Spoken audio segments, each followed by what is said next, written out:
Good afternoon, everyone, and welcome to the Phyrexis Livestream. My name is Pete Murray. We're here today to talk about Sweden. Coming out in Civilization 6 Gathering Storm, which will be released on February 14th, just less than a month at this point. And joining me today are lead designer Ed Beach and Civilization senior producer Dennis Shirk. Guys, thanks for taking time to be on the show today. Welcome, Civ fans. So we got a bunch of cool stuff to show today to talk about. We're going to talk about Sweden and their abilities. We're going to show off some changes. We've got some World Congress stuff to show off. Yep. So you guys ready to dip in? Absolutely. Let's go for it. Okay. So I'd like to thank Carl, who's our driver again today, warmongering Carl, and he is going to bring up the screen that we always look at the start of these programs, Christina's abilities. So if you guys want to screenshot that, now's a good time to do that. So, Ed, why Sweden? Sweden really goes part and parcel with the fact that we are introducing a diplomatic victory this time. So every time we introduce a new victory type, we want to make sure there's at least several civilizations within our pantheon of civilizations that are good at going for that particular victory type. So maybe the first time you play for that victory, you can try them out and they'll give you that nice boost towards it. Right. So Canada is one of the two civs, and we've already shown them, back before the holidays. But we thought Sweden was a great civilization to fit that other slot as the second diplomatic civ. Just the fact that the Nobel Prize is awarded out of Sweden every year, and they're known for sort of becoming sponsors of great people, and they were neutral in the Second World War, and so they have that peace agenda sort of associated with them, and so we felt like they were a great new second person in that diplomatic victory game. So they have a neat set of stuff. Dennis, you were going to say something? Yeah, well, I was just going to say, unlike the barbarian who will be driving today, the other half of the coin for her is that she's amazing at playing towards a culture victory. So you've got this diplomatic angle, you've also got the culture angle. You've got more slots than you can know what to do with in terms of the Queen's Bibliothèque is going to give you an amazing amount of slots for your art, literature, etc. You get bonuses to your existing stuff where you don't have to theme it. It'll just theme automatically as long as you fill everything up. So she's amazing at generating culture. Yes. This is a civilization that when I've played, it was almost like I was winning a culture victory by accident. I was aiming for a diplomatic victory and I was generating so much tourism. It's crazy. So Carl has us in a game that we're playing right now. So this is the coming to the end of the medieval era, I believe. End of the classical era, going into the medieval era. Thank you, Carl. Yep, and we're all set for a golden age. I was the one who played the first two eras of this game, so we are all set to have a golden age coming out of this, but we're not going to spend a ton of time here in the medieval part of the game. We want to really see the part of the game where Sweden shines. We want to kind of focus on that Renaissance, industrial, modern portion of the game, so that's where we're going to spend the most of our time this hour, but we wanted to kind of set the backstory. Okay. And so in terms of the backstory, we have this sort of intermediate position in the middle of the continent between a number of other civs. And one thing Sweden likes to do because of the open air museum is they love to found a city in each of the 5 different major terrain biomes. So you have to sort of stretch out Sweden's core base that is probably in the grasslands plains and find a desert city, which we've already done because there was a desert to our southeast. Oh. And then to our north, where we were going to go in terms of snow and ice and find some, maybe a tundra city, there's this huge range of mountains dominated by this volcano that's just erupting. And that's a great place. I believe that's the next city we found is up at the top of that river in the shadow of that volcano.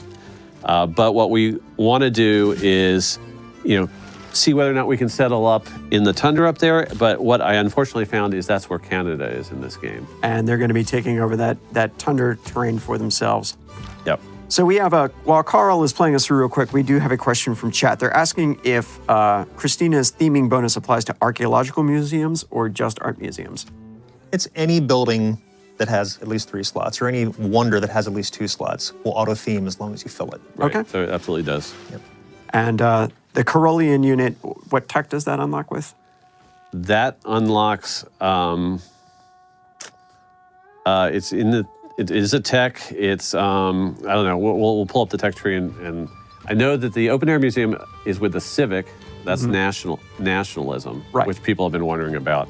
I think the Carolean was announced when we did the first look for the video. Okay, we'll go back and check on I that. don't think people have been pondering that. So Carl finished the Oracle. Yes, and that was a key part of what I was trying to do here. Sweden gets extra favor from great people points, so we want to get as many great people as possible. So we absolutely want to focus on anything that's going to give us extra great people points, and the Oracle is probably the best wonder at doing that. Yeah. And it's not a minor amount of favor. We're talking 50 favor per great person. And we just got a great person, so we're up at 60 favor right now.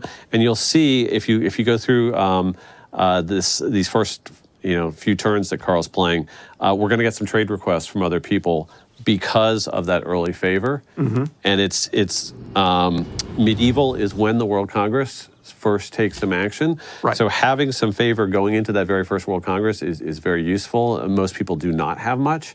So we get a lot of offers to trade for it. In this particular game, we have some ideas on what we want to do with that favor that we want to show off to people.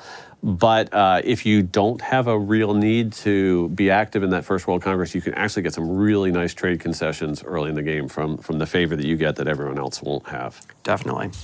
Somebody asked if there have been any adjustments to Norway, and what I will just say is stay tuned. You will see that Norway is going to be well positioned going into Gathering Storm. Yes, and this game was set up. We put in all the civilizations that we'd already announced as our opponents, and then we had 2 more slots, and we thought, well, let's put some of Sweden's neighbors into the game.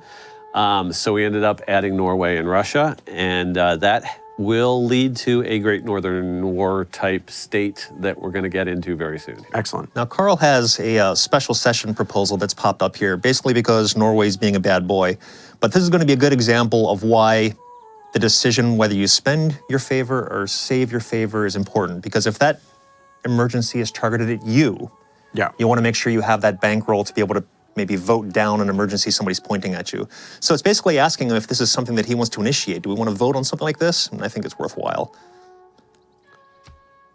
Yeah, Preslov that Harald took is right on our border.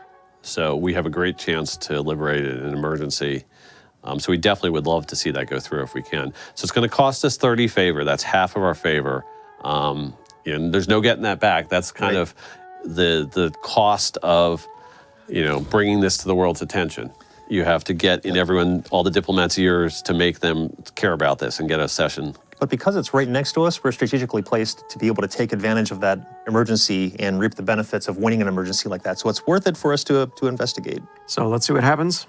So we go in here, and then this is a typical World Congress voting screen, and we want to spend a little bit of time talking about exactly how the buttons here work. Yeah. So you have 31 favor coming in.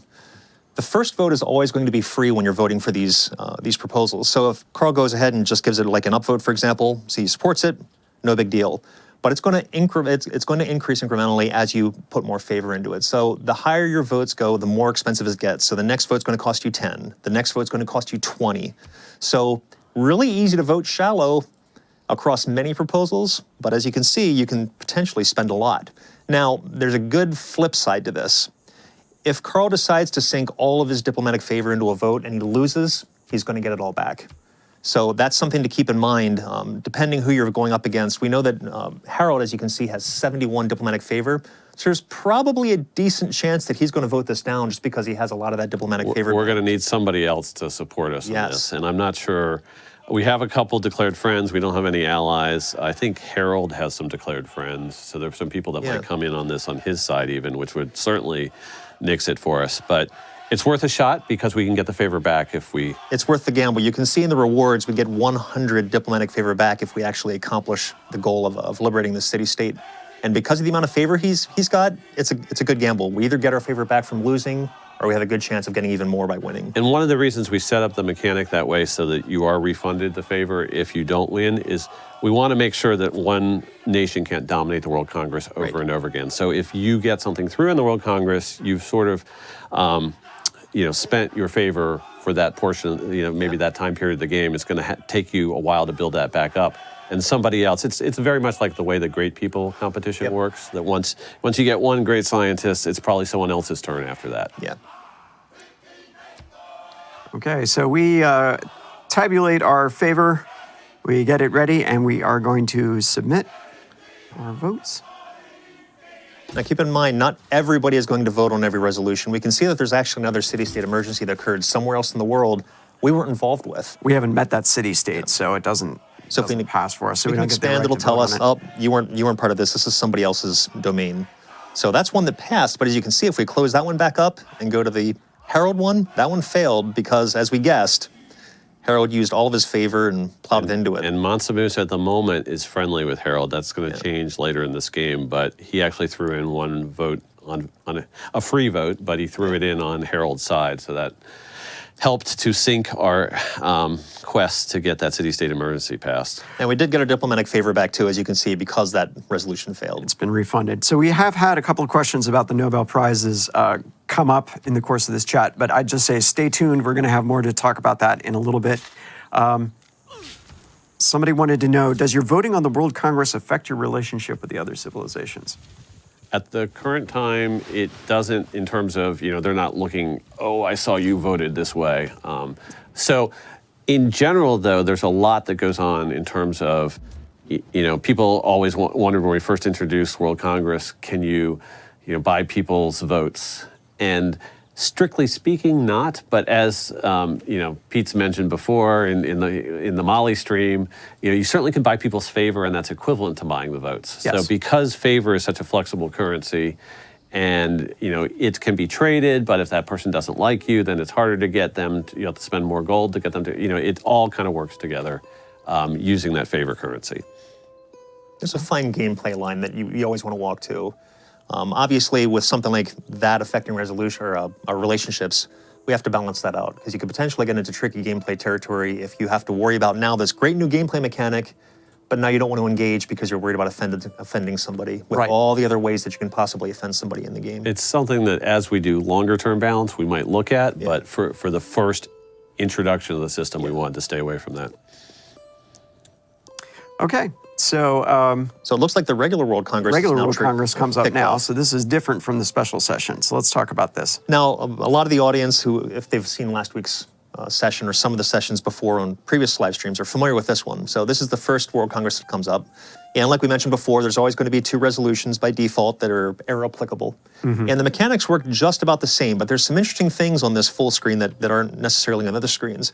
So if Carl, for example, looking up at mercenary companies, he can mouse over the little head underneath there, and he can see, based on what an AI's agenda is, how they're going to vote on something. So most likely, Coupe is going to vote in the positive, and you can see that Pachkuti and Harold Hardrada are most likely going to vote in the negative, and they're probably stomping around the World Congress session going, this is just who we are, this is how we're going to do it. Not everybody is going to be apparent here, because other voters will not necessarily have this as part of their agenda, so it's going to be a little bit more secretive, but those guys are all in. And notice this is not only just the historical agenda that's queried here, but it's also the hidden agenda that's currently assigned to each of these leaders. So this can potentially give you information about an agenda that you don't see yet. Yeah, or at least a hint as to which one it might be. And I think there are a couple people in this game that have the agenda where they care about like the size of your military force. Right. The standing army agenda. And so they're going to be the ones that are on the wanting it to be cheap to buy army units. Yes. So that's probably the 2 that we see down on the bottom, the B side of that proposal. Yep. So these resolutions that come up, these are randomly chosen each time there's a World Congress session. Within the ones that have been selected as appropriate for that time period of history. So it's very much like the way you're used to the Golden Age dedications working, where if you're in a certain part of the game, there are certain Golden Age dedications that are going to be available, but as you get later in the game, those may go away and be replaced with other ones. Right. It works the same way here in World And as you get Congress. towards the end of the game, the diplomatic victory resolution starts to come up more and more frequently. Exactly. And that's where you start plowing your votes into it. Yes. So this is one of those things where 2 have come up for Carl, and he's got to decide if either of these are actually worth spending extra favor on, or if he's kind of lukewarm to each. So it looks like he was in the lukewarm territory. He's still deciding. But one thing you did notice is that he was able to close the World Congress window because all of these resolutions are going to pull you into a million different ways. We actually explored a lot on the UI side on how we can give players more information based on the resolution you're voting on, because you need more information. The easiest thing to do was to give them all the information. So you can kind of close the window, open it back up, close it if you want to look at some other information. So Carl was just checking which religions are adjacent to us. Yep. There's Protestantism on one side, started by Harald. On the other side, it's Islam, started by Mansa Musa. So we're in between. Right now, we're anti-Harald, so I think he's chosen Protestantism as the target for the resolution where you can condemn heretics of that religion and get favor for it. So that would be a good opportunity for us to gain extra favor.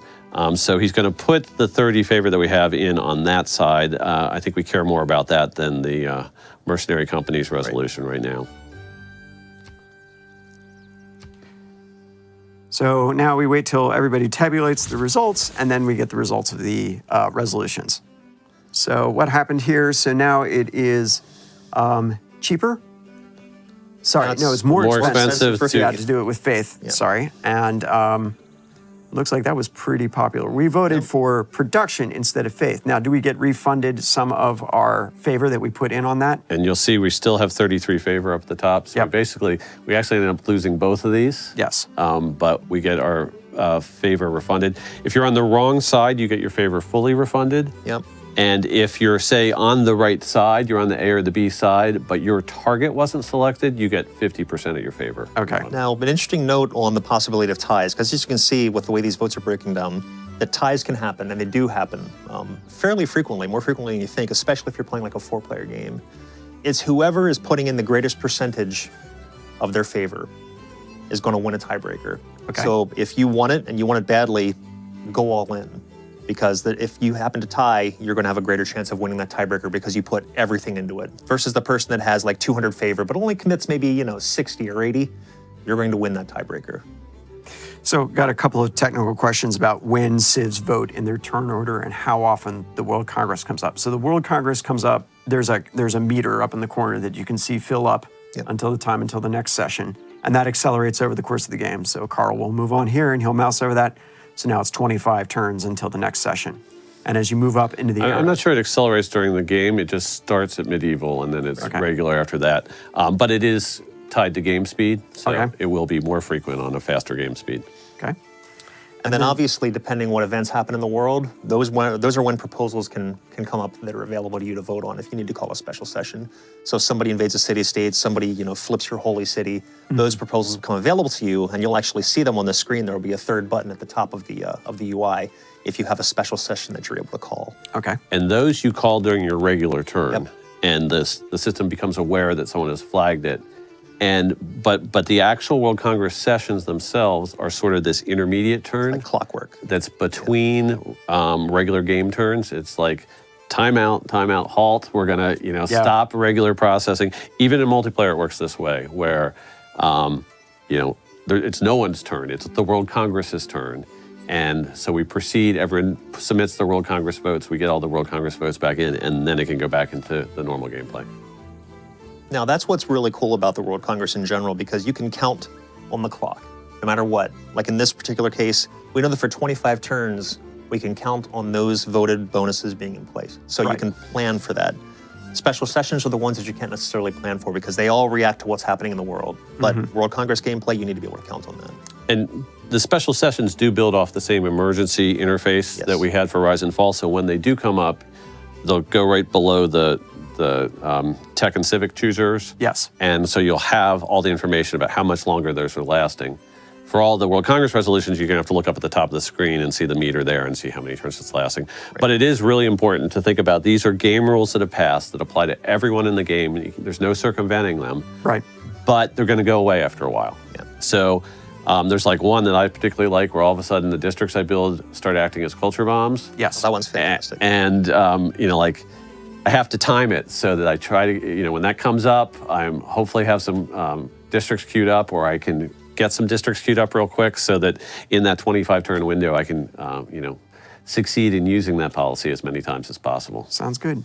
All right, well, we're going to actually move forward a little bit in time and show you the game as it advances a little bit. So we'll briefly go into the future as we load up here. And then I got a couple of other questions for you guys as well, too. If you have more diplomatic visibility on another civilization, are you going to get any more information on how they vote, or is it just limited to them kind of storming around World Congress and saying?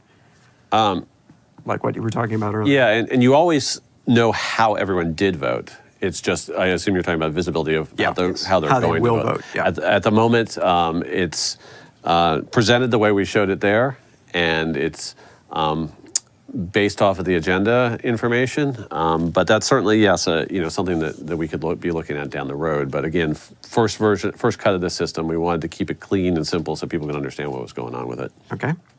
Multiplayer. If you want to win a diplomatic victory in multiplayer, you only need one member of your alliance, basically, to win the diplomatic victory, for your team to win the diplomatic victory. Yes. Correct. Right. Yes.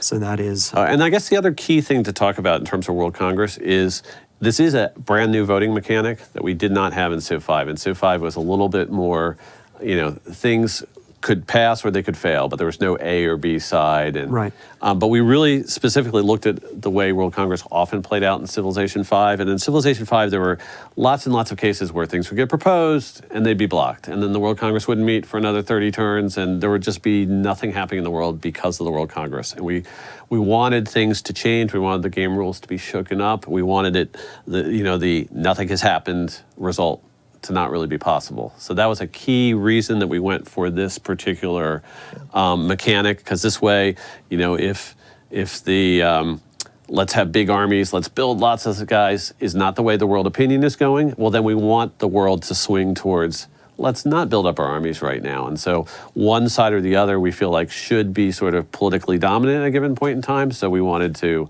make sure that's sort of how the World Congress worked. Sounds good. All right, so Carl has prepared our save, and we're going to jump into the future now. So Ed, you want to kind of walk us through what's going on at this point? Okay, so we have jumped quite a bit ahead. We had a dark age in the Renaissance, and I believe we're now in the industrial era, and we are in a heroic age. So we got to enjoy 3 out of the 4 dedications for this age. So we are getting science adjacency bonuses, giving us production from campuses. We actually have great campuses in this game because we got Newton. So he's giving all our universities extra science. We have a whole bunch of mountains. We actually made Pachacuti upset because we were settling too close to mountains. Okay. But those are helping us have some really good campuses in this game. We have the Reform the Coinage bonus, and we have the Golden Age bonus that's allowing us to settle cities on other continents and give us lots of extra population. So Carl has made a push in this game. He played it between that earlier save and this version, and he has done a good job of getting us into some new terrain biomes that we weren't in before. So down to the south, we had found that there was this other continent. It took us a long time to clear it out of barbarians. There was quite an infestation there. Yeah, we watched a little bit of that yesterday during our practice. Yeah. Carl smiting the barbarians righteously. Right. So now we have our Tundra city there, and he has a settler on the way who's going to create our snow city for us. I'm not sure which. Oh, he's going to go down towards Crater Lake. So that could be like a national park snow city. Mm-hmm. That will give us a city in the 5th biome. Okay. And so that's going to make our open air museums as powerful as they possibly can be. We haven't quite made it to nationalism, but I think we're, 6 He's turns 6 away. turns out, so it's pretty close. So you can see the open air museum is there for that. So. Yep. And he even has builders hanging out back in the homeland. Ready to go. Ready to put some open air museums in place once we get to that. So he's gotten optimistic that he can take on the Norwegian Navy with his Navy. And we'll see if that works out. He's got 2 privateers and a caravel. And now he has the great scientist Charles Darwin. Okay. Well, there's only one place Darwin should go. Are you suggesting he go to the Galapagos Islands? Well, and Carl is showing us that he's already found the Galapagos Islands, so I think I am suggesting that. Okay, all right. So we're going to try to send Chuck out to go catalog some finches, and hopefully he'll get there before the end of the turn. So normally I would be concerned about Mali marching all those forces around my borders, but they're allies of ours. So we have an economic alliance with them, which is probably profitable for both of us. Yes. And it looks like he's kind of engaged in frank and open religious discussions. It looks like our civilization is still split between Protestantism and Islam. Oh, wait a second. So Matthias is not happy that we have not been buying, Yeah. recruiting our vassals. We've had trouble getting city-states in this game. There are some really nice city-states here, but I have not played a good envoy game, at least the part of the game I was playing. We just got a ton of war declarations. What happened that's here? Really good. Oh dear. So Matthias, is he allied? He's allied with And we just, I think we got joint warred by Matthias Yep. and And Harold. Yeah. Yeah. Ooh. Okay. the Black Army is headed our way. I'm not worried. War is Carl's thing. Yep, a Declares a joint formal war war. against us. Okay. Well, we've wanted to fight Harald all game long. Yeah. Well. And now we're actually, I'm not quite sure how many Carolians we have, but we have enough that we're feeling, I think, reasonably confident about this as well. Yeah. So they're being attacked from sea, so that's annoying. So there's some of our Carolian units, and we're going to have to send them into, That's smart. Keep the trade routes between us and Mali. and Canada. Maybe Canada's our ally as well, yeah. Yeah.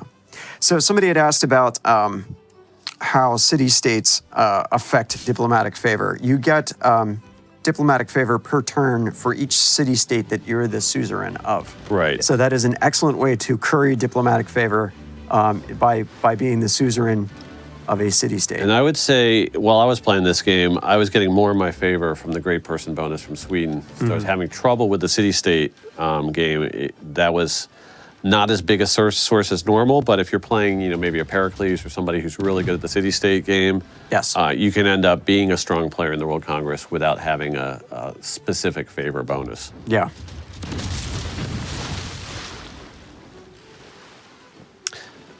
So he's going to kick on some Norwegian ships for a little bit. That'll be fun.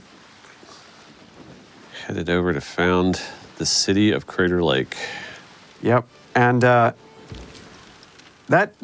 city that's on that one tile island is kind of a pain in the neck. I mean, that's really situated in a really... I think we need to take that. And yeah, it's like he's got a little Malta out there interdicting our traffic in that the sea lanes there. Yeah. Carl, what are you setting a map pin for? Oh, he's going to put a canal there. Yeah, he has some. That's some prime canal territory. Yeah. Actually, that's fantastic.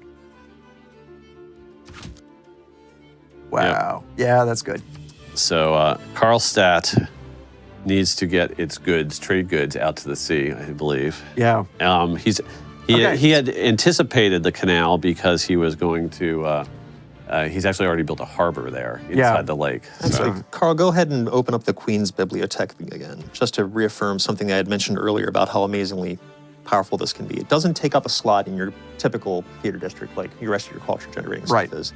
And if you look at the number of slots that this gives you... It does take up a slot in your government plaza. Government plaza, yes. But that's fine. Yeah. We don't care about government. We're playing a culture game. Well, we do a little bit. Yeah. Yeah. But this building's amazing. And if you're playing a culture game, this is something that will basically add jet fuel to your tourism victory. Yeah, if you hadn't run into a conflict with Pedro before, this is liable to start getting you in trouble with Pedro. As he's like, because all the great artist, writer, and musician yeah. points. Yeah. Okay.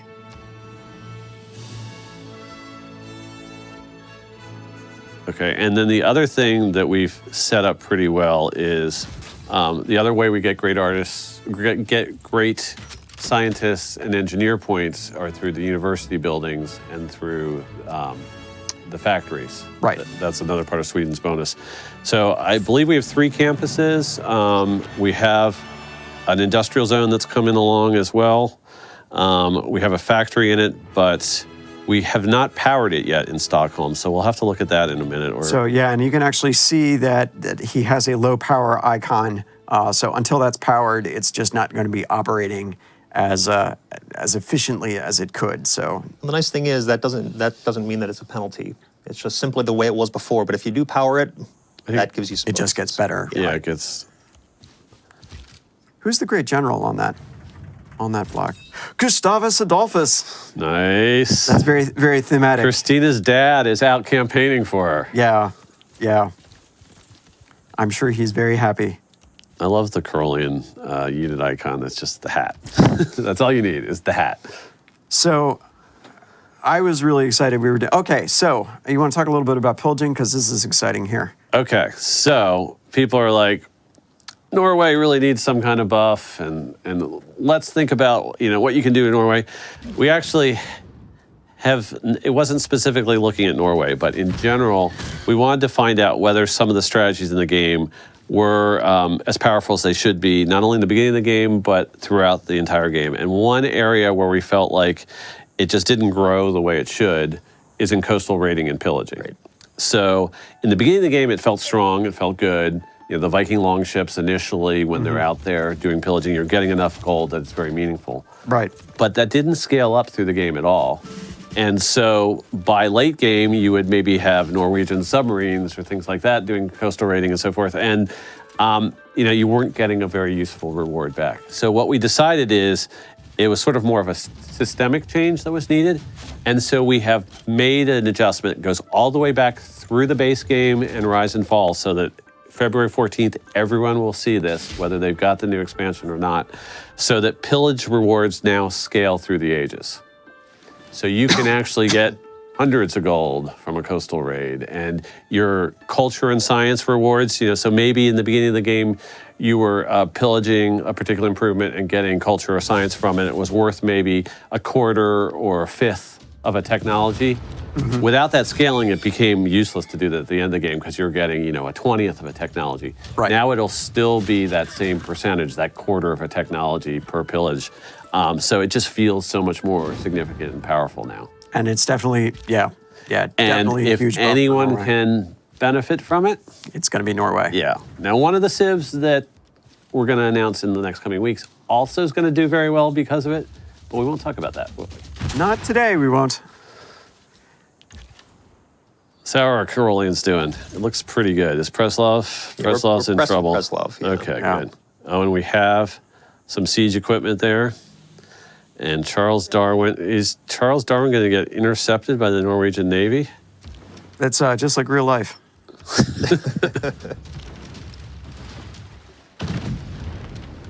Yeah, we might have to take out the lead unit to make sure that doesn't happen.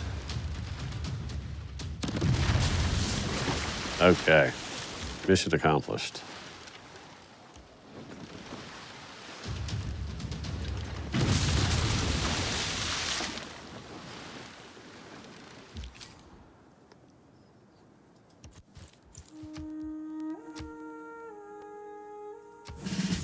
All right. And we're not imminently going to have a World Congress session, but it's definitely creeping up on us here. It is for sure. And we'll actually, what'll be nice is this time, because we're a little bit farther along, you'll be able to see some of the later era special session. And what we definitely want to some of talk the World about Congress is choices, the yeah. other big, we talked a lot about special sessions earlier today, Yes. and we've now several times gone through how regular resolutions work, but we have not spent a lot of time on scored competitions, which is sort of the third portion of the World Congress, and so that's definitely something that we'll be getting to here. Yeah, that will be good. There's a question I saw go by earlier, which is what are some of the other ways that you can earn favor, for example, from alliances? Okay, so it's 1 favor per turn per city-state that you're suzerain of. Mm-hmm. It is 1 favor per turn for each government that you have times the tier of the government. Right. So if you're in a first-tier government, you're getting 1 extra favor per turn for being in that government. But as you go through the game, and now that we have tier 4 governments, you can get up to 4 favor per turn from what government you're in. Mm-hmm. It also, favor also comes from alliances. So you can kind of be building that voting bloc, that coalition that's going to all operate together in World Congress. And so we have 4 alliances right now. So that's probably actually the biggest contributor. We're getting 5 from alliances. So what that means is one of those alliances is a level 2 alliance. Yes. So a level 2 alliance gives you 2 favor per turn, and then the level 1 alliances give you 1. Oh, we got the steam power technology, so it's canals forever now. No end to canals. Dennis, what's your preferred tool for getting diplomatic favor. I like buying it from people. Yeah, I found that too because I have Mali is generally everybody has their go-to civ. And while I've played a wide array of civs on especially this new expansion, I tend to keep heading back towards Mali. And there are ceilings on what the AI will trade to you. Oh yeah, We'll be aware later if you're swimming in favor. So you don't have to worry about taking advantage of, like I can just buy 100 favor off of an AI. It'll never let you do that. But I actually think that that's a great strategy for amassing it. Okay, and I think we've talked about this before, but in case people don't remember, military engineers can spend their build charges to add production to two different districts, both of them being our new districts, the canal and the dam. Yep. And so Carl was smart enough to set up some military engineers in place to get those canals built very quickly once the technology, the steam power tech was unlocked.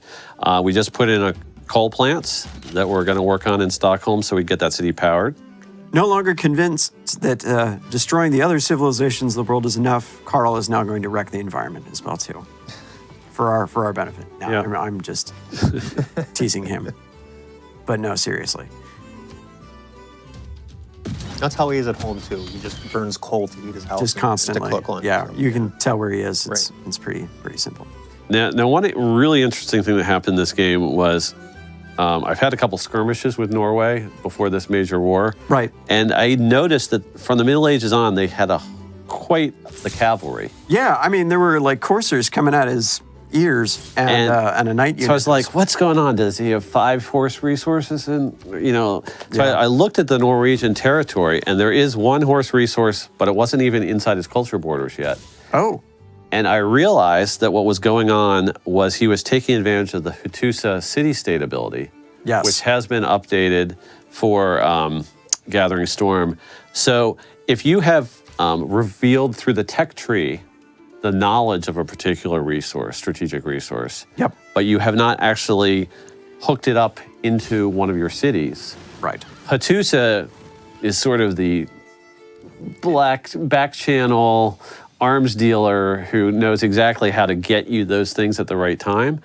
And I was hoping to get Hattusa as my suzerain, but no, it's been Harald who's been able to dominate that most of the game. Yeah. And so that's where he's gotten his horses, and he's actually done quite well in terms of several points in the game. He's been the strongest military in terms of overall military strength. Yeah.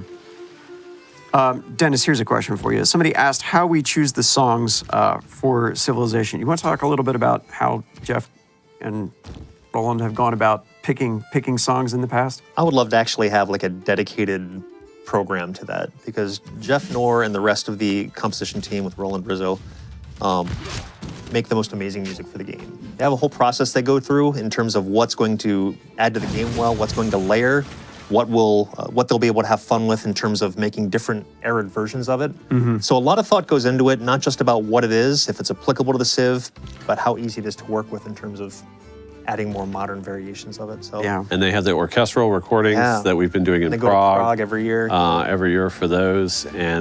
But they also love to work with choral groups. Yep. Usually with every major release or expansion, we want to make sure there's enough choral music that we can get some of that in there. So yeah, I love the way they kind of come up with a plan. They look at the whole slate of civs that we're going to be working with and like, we get the choral music here, we can do some amazing things so that there's a nice variety across all the new music that's coming out at once. Yeah. So a couple things have happened. Carl did finally relieve Preslav. Preslav has now been liberated. So let's go ahead and we'll look at what happens. If we liberate it, we get... So in the past, you would get a diplomatic modifier. Right. And there are still diplomatic modifiers related to liberation in the game. Specifically, if you liberate a particular Civ city, they're going to love you kind of forever, a little, just like they've always has for that. But we've backed down a lot on some of the third-party modifiers. You'll see some of those that we've had in previous versions have gone away. Yeah. Because the favor and the grievance system works in place of them now. Mm-hmm. And so this liberation, it's going to give us basically the largest single award of favor you can get in the game we ever give out is like 100 at a time. Right. And so liberating a city-state like that, it's going to just give you so much goodwill with the world community that it'll help you either get the vote towards diplomatic victory down the road, or it'll help you get some key resolutions passed in the World Congress. Definitely. Or if you attack a city-state later and you need to fend off kind the of emergency, sweep it under the you rug. can sweep it under the rug with that 100 favor. Yeah, you know. that Preslov is way different than this Preslov. And now you can notice we've got that huge, big chunk of that. So that's 791, wow, okay. yeah. Chuck's going to continue to sail across the ocean here. And it's because of our heroic age. He's sailing 3 extra spaces per turn. Oh, wow. Because Yeah. of the heroic age dedication. As Carl was telling me his plan was to get to the Galapagos, and I was like, wow, that's a pretty long trip for us to get to in this live stream. It's I looking think a lot more reasonable now. I think he's going to make it. Yeah.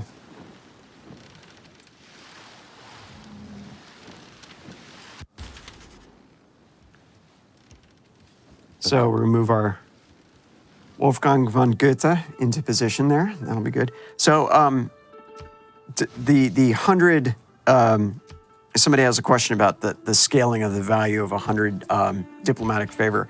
That's actually a pretty valuable amount of diplomacy to have on hand, regardless of the era of the game. Like, because of the way the vote escalation works. Having 100 points to be able to invest in something really means you can really put your finger on the scale for that. So it really is a valuable thing to have over the course of the game. All right, now, we're going to be able to see some of this improved pillaging. Yes, we're going to get 184 culture. Wow.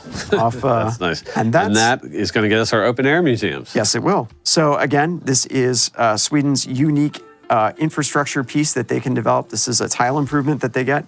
And like you said, we're trying to get cities on as many biomes as possible so we can maximize the value of this resource. Now, the open air museum, it's a little bit interesting the way it works. Some people have pointed out on the forums, they're paying very close attention to what we've been doing with Gathering Storm, that we've released a bunch of civilizations that are only good in one terrain type or another. So we've got Canada that's good in snow and tundra, and we've got Mali that are good in the desert, and the Inca that are good in the mountains.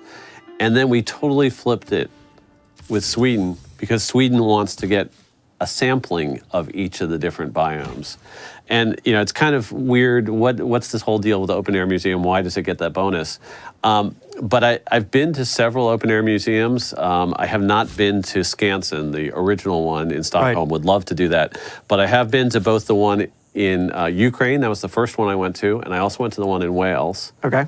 And I feel like, to me, they're sort of like the essence of how a people or a nation sort of present their case, sort of exhibit A for why they should win the culture victory. Okay. Because they've collected buildings from all the different parts of the nation. I read up a lot on Skansen, and that's particularly interesting because Sweden is so diverse climatically with the Lapland area all the way up to the north. But they wanted to represent that, so they have examples of how those people live and the buildings that they live in and so forth. So I feel like I love that concept of an open air museum, and I really wanted to get it into a civilization title. I feel like it was sort of like a very meta piece of thing that we do in the real world that sort of is like almost like we're trying to win a culture victory. But I know people that set up these open air museums didn't know about the civilization game, but I feel like it's almost perfectly tuned for it. Yes, and in your office, I have definitely heard people seriously refer to actual real life things producing different tile yields. So it doesn't surprise me that you guys come out. It was an interesting choice. I have to admit, when the spec came out and you were like, this is what we're going to do for Sweden, I was like, that's very interesting. And then reading about it, Skansen and the history of that and kind of the history of the entire approach, very kind of a late 19th century. And now there's multiple Swedish cities that have the open air museums. Yes. So that fits in well. And it's a concept that's really grown and spread all the way across. There are dozens and dozens of them in various countries, and it's cool. I loved going to the Welsh one, and you could see things that were very uniquely Welsh, such as history of slate mining and those kind of things. So, and who wouldn't be fascinated by that? Somebody has asked if the open air museum gives away tourism immediately, or do you have to unlock flight first? In general, all of the tourism from improvement come through flight, so I'm pretty sure that works the same way. Okay. Have we released the diplomatic victory video? No, But on February 14th, you'll be able to buy the game. And if you play on online speed as Sweden, you'll probably get a diplomatic victory in about 2 hours. Maybe not the first time. Yeah, I think that's optimistic, but Yeah. So this is pretty good. Now, there is a little bit of a risk of building up all of these canals. our canal's open. We need no. we need to sail something through the canal, though, Carl. Yeah, before I'd Harold say sails something. buy at least something you can embark and send through there. Siege tower's not good at going through canals. No. Take that crossbowman. Sail him through. Who needs to defend your city when you can sail majestically through a canal? Yeah. That's a pleasure I did not realize I was going to have with this expansion, was just how much fun it is to sail units through an obviously land hex Yeah. without having them to switch form at all. Yeah, it is a lot of fun. Oh, we're going to get... Close. We're going to get it. We might be able to get it. Hopefully we'll be able to settle that pretty soon and get the full bonus for it. Have either of you guys been to Sweden? Somebody is asking. I have. You have. Okay. But I was not in tune enough to know to go to Skansen. There you go. I was in Stockholm. I walked all around Gamlestan, and just an amazing area of an amazing city, but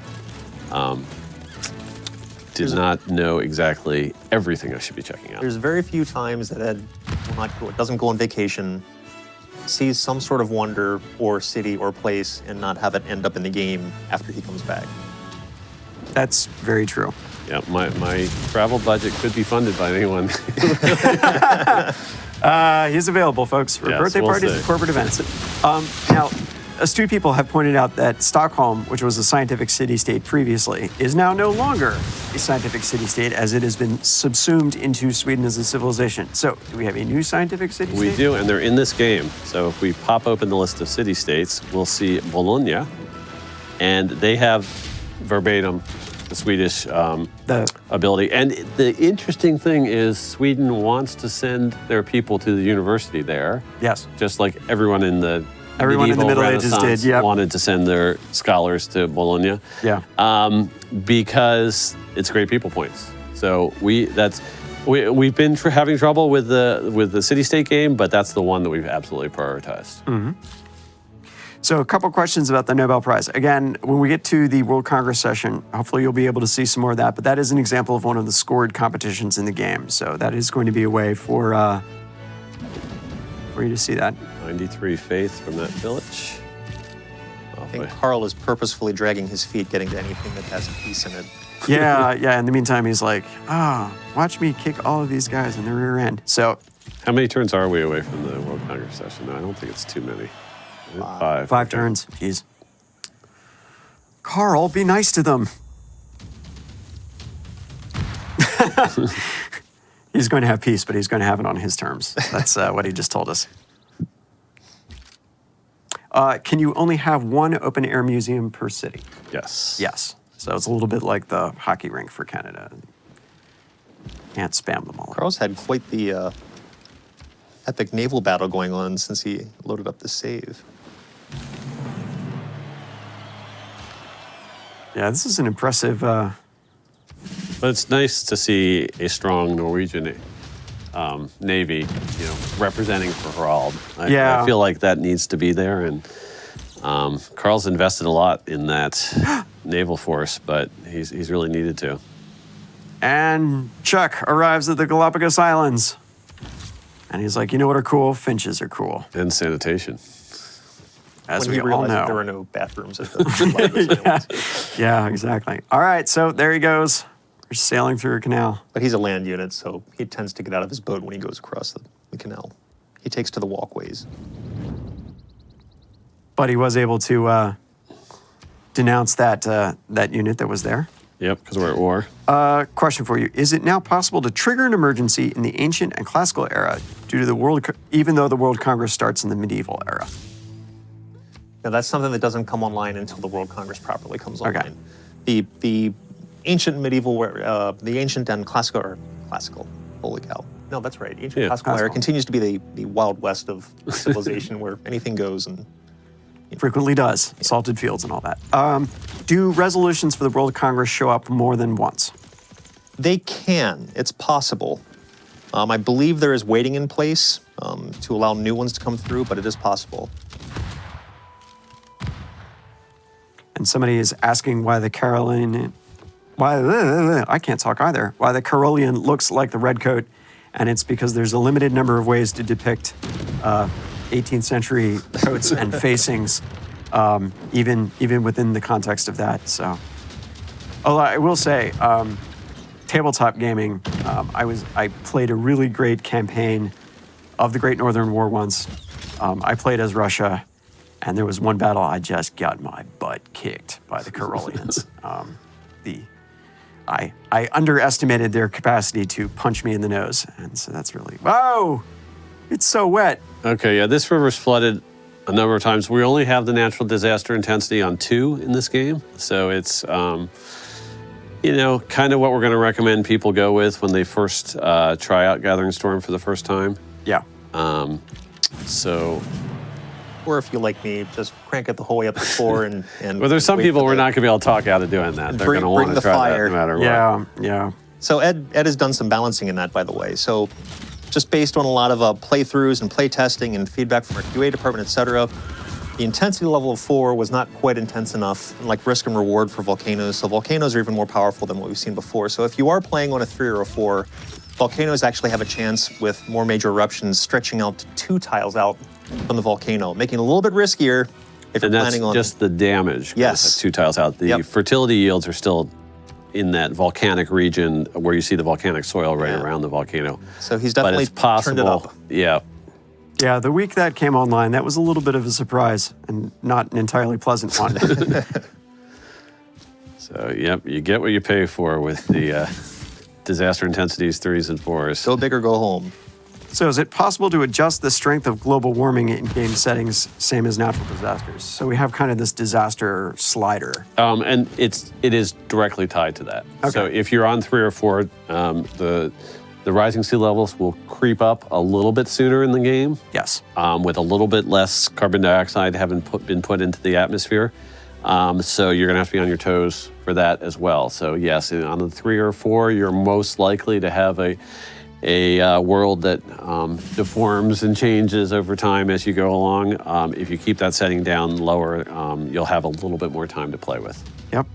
Does the percentage of deforestation and reforestation affect the rate of climate change? Or is it only the effect of chopping increases the risk of drought? Yes, the more deforesting Yes, you do. that's chopping will do both. So it will make a particular area that is lacking in any kind of vegetation features more susceptible to drought, but it's also going, we look at the global rate of deforestation, of planting of trees, and take that into consideration compared to, for that map size, what we would expect. Mm-hmm. And if the deforestation is happening faster than we would expect, it's going to, basically the carbon that's been put in the air is going to have less things to pull it out. pull it out, and so global warming is going to happen faster. So we just traded Coupe some smokes for some diplomatic favor. So that's going to be. Hey, when next time World Congress comes around, Yeah, no. might be a better friend No, if it's- you pass some of the tobacco over. It's definitely. So shall we, since we're getting real close, shall we start talking about scored competitions a little Yeah, bit? yeah, Just so so- we can kind of be all ready for them when they appear. So I guess the key thing about scored competitions is they don't replace resolutions. Once you get a little bit later and you've deeper into the World Congress system, you get them as an additional thing that you can choose to opt in for. So there's several scored competitions that people are going to be used to from Civ 5, things like the World Fair, the World's Games, the International Space Stations. There are also some brand new ones that are related to Gathering Storm type of features. So there's disaster relief. Yep. If you've been hit with a natural disaster.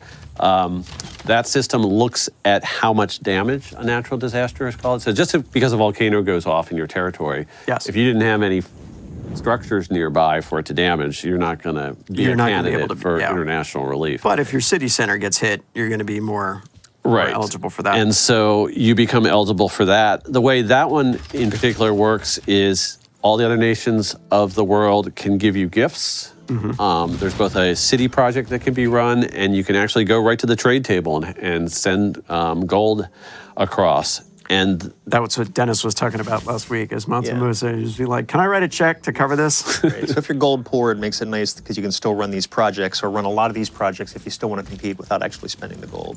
so now all of these type of competitions have a running score that shows up just sort of the same place where the emergency user interface appears. There's a banner for each scored competition as they're running. So you can click on that and see kind of what place you're in so far. Yes. And so like the Send Aid competition, it's about how much you can either devote your cities to helping that player or just money from your treasury. But there's a great reward for being the top contributor there. Yes. It's a tiered reward system. So there's a first place prize, and then there are also also ran prizes. for like the top 25% and the next 25%. But the top tier prize on the Send Aid project is a diplomatic victory point. Yes, which is So huge. that is major. That's quite a good reason to go in on that. So got a couple of other questions coming up. If the eras are progressing quicker than usual, e.g. on deity, do the resolutions update accordingly? Yeah. It's not set up that, this resolution has to happen before these later ones can come online. It's Okay. just looking at what era of the game are we in, which ones are valid in this era. Let me shuffle those up and deal out a hand of them. Now, if we had conquered a city in the tundra, would that give us our fifth terrain type for our open air museum? We can capture cities and they'll count towards that. Okay, there we go. That sounds good. And then, how many diplomatic victory points are needed for a diplomatic victory? At the moment, it's 10. Yes. And so the diplomatic victory resolution also starts appearing after a while. That's an additional thing that's going to happen at World Congress along with the resolutions and the scored competitions. Yes. But the thing is, every time you have enough favor to be, applauded for your efforts so that everyone can give you the pat on the back, that's going to push you towards diplomatic victory. That's worth 2 victory points right there. Yes. So it's not that you have to win that vote 10 times. It's actually more, typically you win that maybe 3 times, and then you do other in-game actions to get that diplomatic victory Winning point. some aid, certain wonders that you can build, they're scattered throughout. Right. I think we can go ahead and reveal that we have updated the Statue of Liberty. Yeah. And so instead of providing the 2 settlers it provided before, it now gives you a diplomatic victory point when you build it. Yes. The other sources of diplomatic victory point, beside all these scored competitions that we're talking about, one of the Nobel Prizes Yes. gives you one. And then we've also buried deep into both the tech and civics trees. We'll let people find it when they get to the randomly generated tech and civic Yes.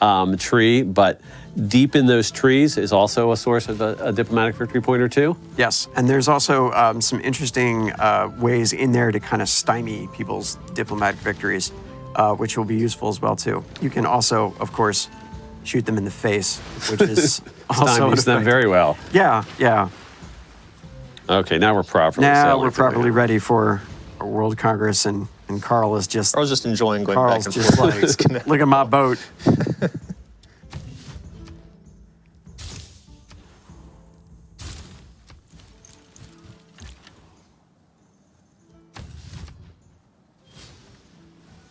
Now we're all holding our breath. Yeah, I know. I'm excited because this is all kind of random for what comes up. So I'll be interested to see. Yeah, we've played it a couple of times, but I think we've had different results. Wow, I've so. never had Pachacuti with the environmentalist agenda. Every time I play against him, he's like, I like trees chopped up into little pieces and burning in my furnaces. Yeah. That happened to me last week, where he was the largest CO2 contributor far and away. Absolutely. All right, now to the good stuff, the diplomacy. All right. Okay, so we're going to actually probably just scroll through these first 2, the luxury policy and the border control policy. Now, the border control one was the one I was talking about before with the culture bombs. Yep. But we have the Nobel Peace Prize, So this is an example of how having Sweden in the game has enriched our pool of possible scored competitions, and the World Congress system has decided it's time for the world community to think about having one of these scored competitions. And so the Nobel Peace Prize, if we get enough people to vote in favor of adopting that, is going to award a diplomatic victory point to the highest contributor. Correct. And the highest contributor there is going to be assessed based on score that you get by generating diplomatic favor over the course of the. I think most of these run about 25 turns or so. Yeah. And so it's whoever can earn the most favor during those 25 turns has been the most diplomatic, the most peace prize worthy. Mm-hmm. And so they're going to get that top reward.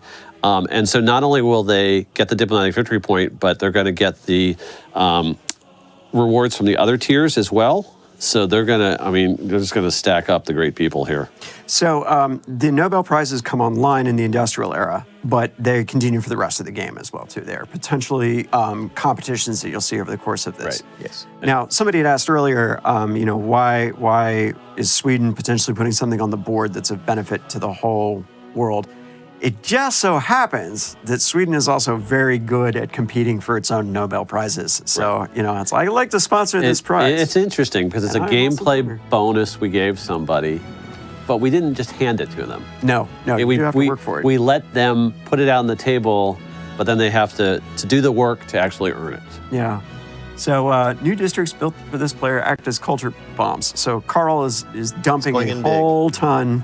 And basically we've been wrapping it. Let's see, compared to the other civilizations, Canada's doing well, as we would expect. Yeah, but Hungary is doing surprisingly well, but they may have been banking their favor all game. Right, but we're burying. Yeah, that's sort of how we played this save, was let's save it all up for when we're in the live stream, and then we'll spend it all in the live stream. So, we kind of knew we wanted to take our shot like this, so here we are. And this isn't the only prize that they add to the game, though, is it? In terms of Sweden. They're all three of the competitions, right? The Peace Prize, the Literature Prize, and the Physics Prize are all in there. Right. And they have a different, each score competition has a different set of awards. And a different set of things that you get from, yes. Right, and a different way it's evaluated as well. The Nobel Peace Prize passed, so we're going to be able to run that competition this time around. And we won the border control, I saw. Yeah. Very nice. Okay, so yes, we get the big screen announcing the onset of the Nobel Peace Prize. It has evaluated diplomatic favor earned in the start of the turn. So since the World Congress turn finished, we went into this new turn. Players were awarded diplomatic favor. We're earning 10 a turn, but we actually, we can see why Matthias had a big bank of favor. Yeah. He's good at city-state stuff. And city-states give you favor, so. That's probably where he's getting his from. Yeah. So we would continue to pursue that then, and then hopefully that would place us on top. We would get that diplomatic victory point. We'd get all those great musicians and great scientists and be able to go on from there. Right. So that is, in a nutshell, how the Nobel Prizes work, and they're a good example of how the scored competitions work. And that's a pretty good look at Sweden's various abilities and kind of how they're going to be a player on the world stage. So thank you guys for coming on today. Oh, thank you, and, Pete, for hosting. Showing this off. I'd like to thank Carl for driving. And having to play a peaceful civilization was a difficult, out-of-character task for him, and I appreciate that he's willing to make that stretch He wants to for us. find a way to make it not peaceful if it is a peaceful. Definitely. I didn't see a lot of peace there. No, well, it's Carl. I'd like to thank you all for watching. Keep in mind that Civilization 6 Gathering Storm is coming out on February 14th. We're all looking forward to that. Again, pay attention to our social medias of the various varieties for continued information and updates. I'd like to thank you for tuning in, and we'll see you on the next Firaxis live stream. Have a great day.